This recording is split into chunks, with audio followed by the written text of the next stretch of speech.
I'm Hadley Malcolm with USA Today. I'm joined today by Bob Powell, our retirement columnist. We're going to talk about a new trend in financial advising, robo-advisors. What is this? Well, robo-advisors are a response to what is a growing demand in the industry, which is many folks think that they can't afford a financial advisor or a financial planner to have their money managed. And so what's cropped up are these things called robo-advisors, which are internet-based black box wealth management, investment management firms, where for a very low fee, a company will manage your money, maybe sometimes for 0.5%. And what you get is, in essence, the very same thing that a human would provide you, but for less money and perhaps for even better performance. So, and we were talking earlier about how this probably particularly appeals to millennials who don't have a lot of assets, but probably also have a lot of debt and need help managing their money, but don't want to pay for someone to do it, right? Yeah, and that's a big problem, right? So for millennials, let's say they have, I don't know, $20, $50, $100,000. Most advisors, have minimums of $500,000, $1 million, $5 million. So millennials really can't afford to go to those folks. One, they don't have the assets, and two, they don't have the income.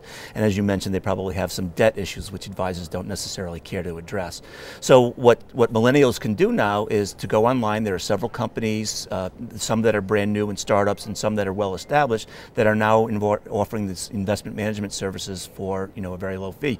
And what happens is you get exactly what you would get from a human advisor. You would get an assessment of your goals, or your risk tolerance, your time horizon, all those things that a normal human being would do, but now it's offered to you in a computer setting or an internet setting. And what you get is a asset allocation made to you based on your age and your time horizon and your risk tolerance.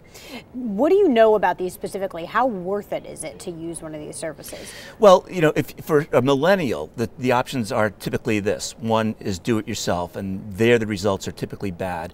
And two, go to a human advisor where it's probably too expensive. So this is a good middle ground. If you don't want to be a do-it-yourselfer, if you don't want to spend your life doing your day job and managing your money, the robo-advisor is sort of a good entry point. It's the first rung on the ladder, and what you do is you get experience with having someone else manage your money, and then over time, as you age, as your income rises, as your assets rise, maybe you consider moving from a robo-advisor to a human advisor, or maybe you're satisfied with the robo-advisor. So talk to me about that point that we might reach in which you probably do want to go see an actual person. Well, what happens over the course of your life stages is, things become more complicated.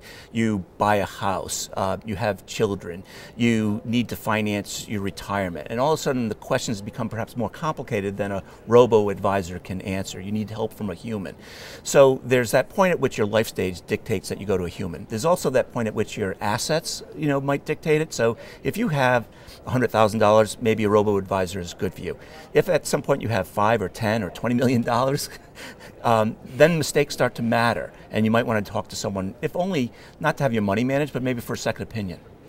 And what's the difference between an advisor like this, whether a human advisor or a robo-advisor that's focusing on asset allocation over someone you might go to for help with budgeting and more basic expenses? Is there one person who does it all, or do you have to go see separate people?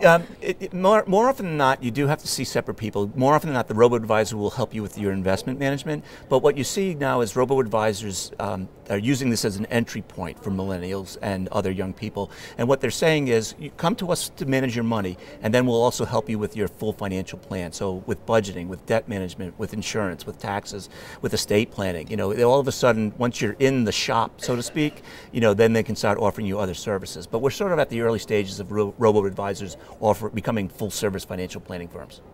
Thanks so much, Bob. We Thanks, appreciate you being here, and you can look for more retirement and investing advice at usatoday.com/money.